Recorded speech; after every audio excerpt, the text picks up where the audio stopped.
Shalom Bapak Ibu, Saudara-saudari yang dikasihi dan diberkati oleh Allah.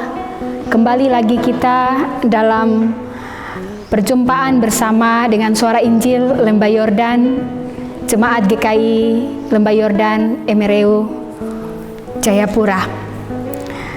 Di minggu pagi hari ini kita hendak kembali membaca dan merenungkan sabda kebenaran firman Tuhan sebagai mana sorgawi bagi kita semua. Oleh sebab itu, mari kita mendahuluinya dengan berdoa. Bapa di sorga, kami mengucap syukur dan berterima kasih kepadamu, sebab pagi hari yang indah ini, bahkan sebagai orang yang percaya kepada Tuhan, kami dimungkinkan untuk ada memuji dan memuliakan nama-Mu.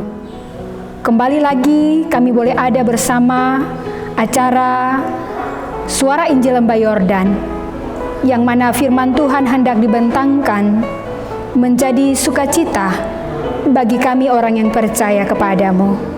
Biarlah Tuhan Engkau memberkati kami dengan firman Tuhan saat ini, supaya kami benar-benar menjadi murid-murid Tuhan yang kenal betul akan Tuhan Yesus untuk melakukan panggilan pelayanan-Mu. Dalam nama Tuhan Yesus firman yang hidup kami berdoa. Amin. Firman Tuhan bagi kita terambil dari Injil Lukas pasalnya yang ke-6 ayat 12 dan ayatnya yang ke-13. Yesus memanggil ke-12 rasul.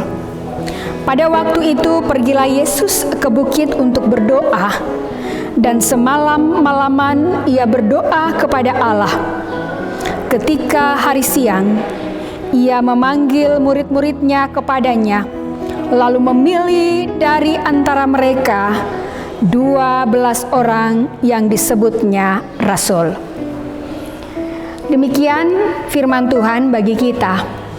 Bapak Ibu yang dikasihi dan diberkati oleh Allah, pendengar setia Suara Injil Lembah Yordan dimanapun berada. Kebenaran firman Tuhan ini membawa kita pada sebuah tema yang menjadi tema sentral dalam Gereja Kristen Injili di Tanah Papua sepanjang satu minggu ini, yaitu taat dan setia kepada panggilan Allah. Berbicara tentang ketaatan, itu membutuhkan sebuah kesetiaan. Karena tanpa kesetiaan, kita tidak dapat taat untuk mengerjakan hal-hal yang dipercayakan oleh Allah bagi kita semua. Yesus ketika memilih, memanggil, dan menetapkan ke-12 rasul menjadi pengikutnya, ia mendahuluinya dengan sebuah ketaatan kepada Bapa di sorga yang mengutusnya ke tengah dunia dalam misi keselamatan. Ketaatan itulah yang membawa Yesus untuk pertama-tama datang memohon kepada Tuhan di dalam pemilihan ke-12 rasulnya. Yesus berdoa semalam-malam. Yesus berdoa di bukit, menunjukkan bahwa Yesus juga menaruh pengharapan hanya kepada Tuhan Bapa di sorga. Hanya Bapa yang dapat memberikan hikmat untuk dapat memutuskan siapa yang akan menjadi murid atau pengikutnya. Yesus tahu, sebab ia juga adalah Allah yang berdaulat. Tetapi ia tahu bahwa ketika ia diutus ke dalam dunia, di dalam sisi kemanusiaan dan sisi kealahannya, dia membutuhkan Allah Bapa dalam perjalanan pelayanannya. Oleh sebab itu Yesus berdoa kepada Allah Bapa di sorga. Dalam kesetiaan, dalam ketaatan inilah Yesus memberikan contoh dan teladan bagi kita semua. Di dalam pemanggilan ke-12 rasulnya, itu pula dia lakukan untuk mengerjakan karya misi keselamatan Allah di tengah dunia ini. Sebab Yesus sadar bahwa pekerjaan ini adalah sebuah pekerjaan yang berkelanjutan, tidak sampai kepada pengutusannya untuk datang ke dalam dunia memberikan keselamatan. tetapi ia akan kembali ke sorga, ke rumah Bapa di sorga. Oleh sebab itu, berita keselamatan itu harus terus dikerjakan oleh setiap pengikut-pengikutnya. 12 rasul ini mewakili semua umat Tuhan yang percaya kepadanya. 12 rasul ini juga membawa sebuah dampak yang besar, sebab Yesus mendobrak segala pendiskriminasian, membedakan suku, ras, budaya, jabatan dalam sebuah tanggung jawab panggilan yang dipercayakan. Oleh sebab itulah para murid berasal dari setiap pekerjaan yang berbeda, baik nelayan, pemungut cukai, tetapi juga aktivis yang dia pakai dalam pelayanannya dengan berbagai karakter yang ada pada mereka. Yesus pula tahu bahwa di antara mereka ada yang melakukan tanggung jawab itu dengan penuh kesetiaan, ketaatan, bahkan seluruh totalitas hidupnya dia persembahkan kepada Tuhan. Tetapi juga dia tahu bahwa setiap pengikutnya ada juga yang akan mengkhianatinya. Akan ada yang menyangkali iman percayanya kepada Tuhan, tetapi dia mau memanggil setiap orang. Dia tidak melihat dari latar belakang karakter, tetapi tujuan Yesus memanggil setiap para murid, yaitu untuk memuridkan mereka, untuk ada dalam sebuah pengenalan akan Allah dalam kehidupan mereka. Sebab tujuan utama daripada Yesus yaitu memanggil dan menjumpai setiap orang untuk menerima keselamatan yang Dia berikan.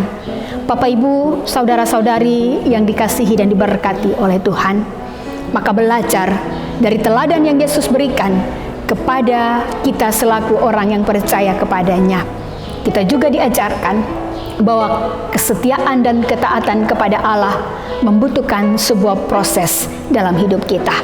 Tanpa proses yang kita terima dari Allah, kita tidak akan mampu untuk menjadi seorang yang dapat melakukan panggilan tanggung jawab kita sebagai pengikut Kristus dengan baik dan benar.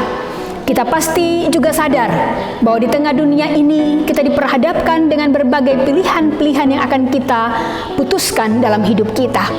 Tetapi bersama dengan Yesus, kita percaya bahwa ketika Dia memilih dan menetapkan kita, maka Dia juga akan memampukan kita dan memperlengkapi kita dalam segala kehidupan kita, dalam segala pelayanan kita. Tuhan akan memampukan kita dengan senjata rohaninya.